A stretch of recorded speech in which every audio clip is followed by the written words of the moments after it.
Madam Chair. Yes. So I have another motion.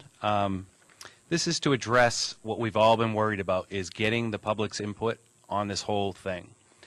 We're kind of going about it backwards. We're negotiating a contract, and we're going to try to shove that in front of the people and say, what do you think of that? What we want to do is we want to ask the voters first, and let's settle for once and all. Let's put the models in front of them. Ask the voters, what do you want, including Hooksett High School. That should be the warrant article that's non-binding. We take that input, and that's what we negotiate into our contracts. So my motion is this.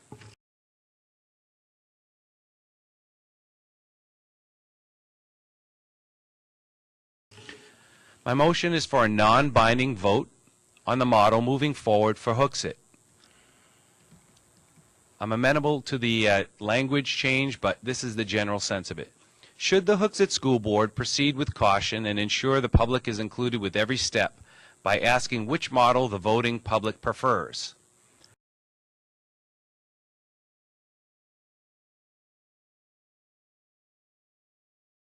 And I'm going to just run through each of the models. Quickly. I will. Thank you. Model A, Pinkerton. A1, Pinkerton with no minimum enrollments. JCB public school options limited only by receiving districts. I'll give you a copy of this too, just so you have it.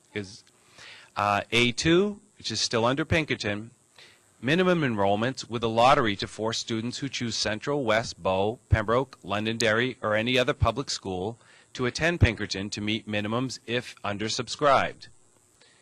Limited JCB public school options. Still under Pinkerton, A3. Minimum enrollments with dual payments, one tuition payment to Pinkerton and one tuition payment to the other public high school. Again, limited JCB public school options. The second category is Manchester. Under Manchester, B1, no minimum enrollments. Unlimited JCB public school options.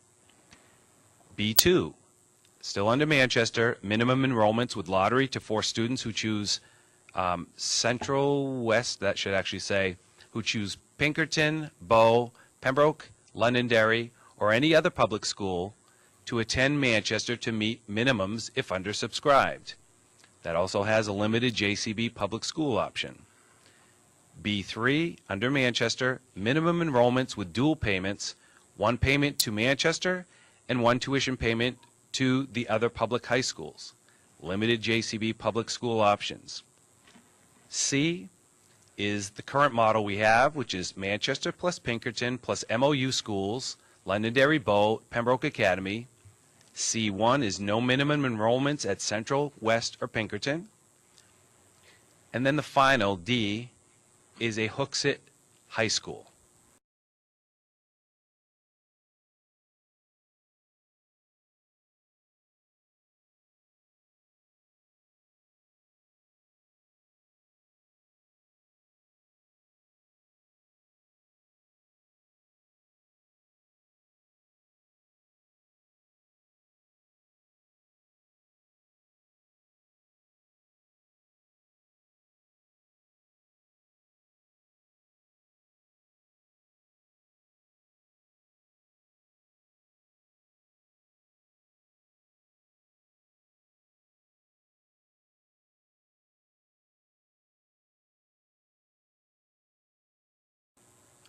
I think those options cover everything we've all wondered about and we have all hypothesized about at this boardroom, but we failed to ask the residents of our town what they want in a decisive vote, so it gives us clear direction moving forward that's based on a vote.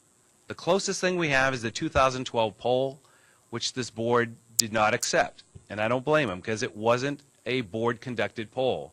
This would be a board-conducted poll.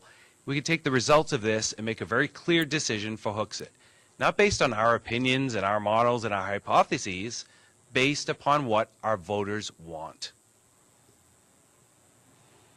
Question? Yeah, certainly. Second first. I'll second it for discussion. Amy had a Okay. question. What is dual payment?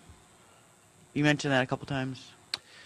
So the board has not decided on, let's say we commit to a Pinkerton contract or a Manchester contract that has minimum enrollment numbers, and we can't meet those.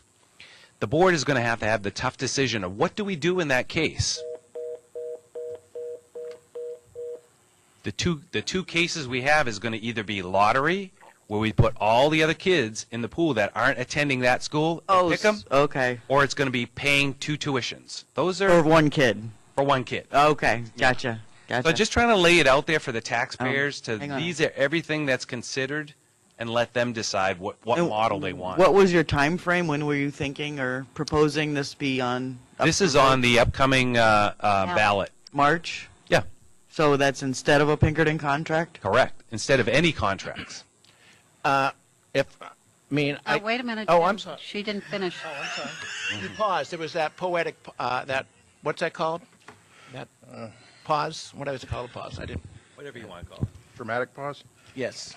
So you would put the 3 letters with the 3 subsets on as not as a warrant or as a warrant? As a warrant. Okay. Thanks. So this is where I would lean to my more experienced board members that know how to package this up for the voters. All I'm asking here is that we ask the voters first.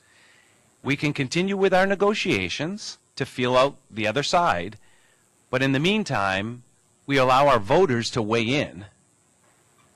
It's what we've all been talking about. We say we want. Now let's do it. Let's actually do it. It's non-binding as far as there's nothing going to happen, but we have that data now. We have a data point that we've collected from the voters, and that gives you more power as a negotiation team to say, this is what the voters want. Nobody can argue with that because you've got real data now. You've got a vote. Mr. Sullivan, go ahead. I think that would have been a great idea 4 years ago.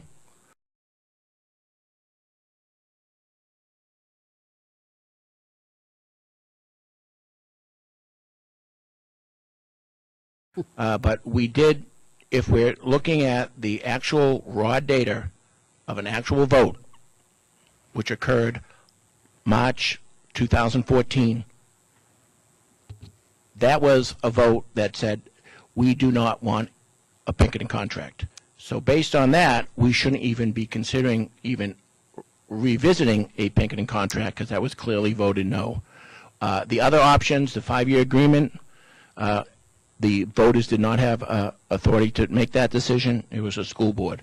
The 1-year extensions, the school board. So we did ultimately by doing that, it's another year, and then now the voters have to make a decision using A, B, C, or D, which preference they like, and then we're going to have to explain what preference A means clearly, and then B clearly, C clearly, and D clearly, and having 3, 4 options, to me, my head would be spinning as a voter, not knowing, well, what if this means that? I like that, but I think if we had done that 4 years ago, I think we would have been in a better situation. But then we're going to have to kick it out 1 more year. We do have one more year, which means we're going to have to, if we prove that, then the only thing we need to do beyond that, after we vote yes on that, if we do, would be getting a price for those 41 students who selected Manchester. And that would be the only thing we would have to do, which would be the continuation of negotiations. So my head is spinning on that. I think that would have been a fantastic idea 4 years ago when we started going down that slope. Thank you. Okay. Can I speak for a second? Yes.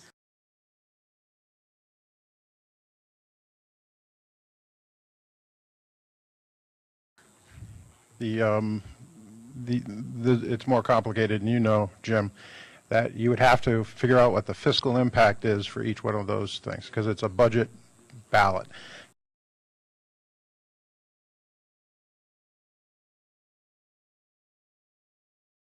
So, and on top of it, some of those things you can't forecast. So you can't tell the public that with Pembroke and this and that, if there's a chance that that goes away. And based on that, you can't bind one board to the next board on the MOUs, because the next board that comes in here could just say, we're dissolving all the MOUs. And, I mean, there's a lot of, it's, I won't say it's impossible, I use that word.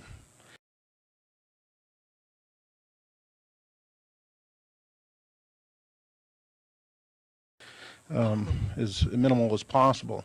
But in this case, it would be an arduous task, if not problematic in terms of the stuff that's, as we've all agreed, that some of those schools are dynamic. We don't know what their numbers are going to be year to year. Okay, Mr. Liskars, and then we're going to call for a vote on the motion. Sure.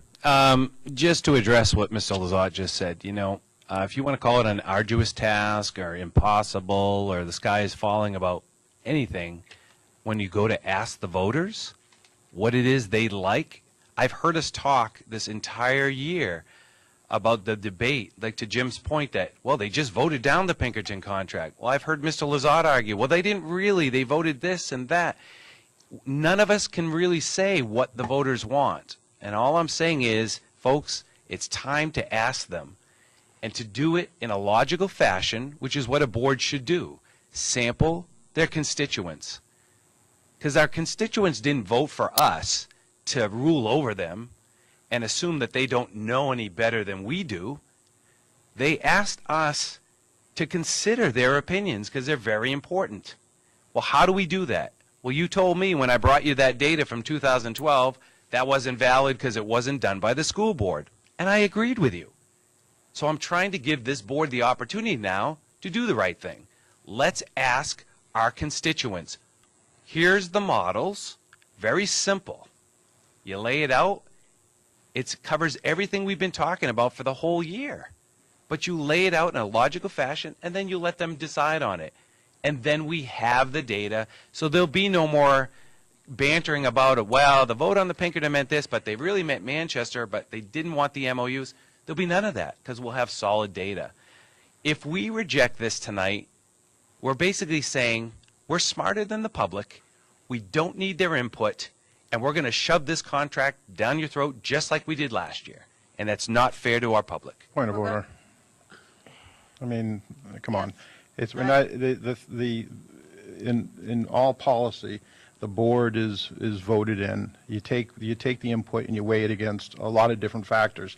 And the fact of the matter is that it is an arduous task because you have to, on a budget ballot, Point of order. put in. Okay, we're not going to, No, but you gave him point of order. He said impossible as well. Well, can we cease the discussion? We're ready to call for a vote, All right. okay? Roll call, please.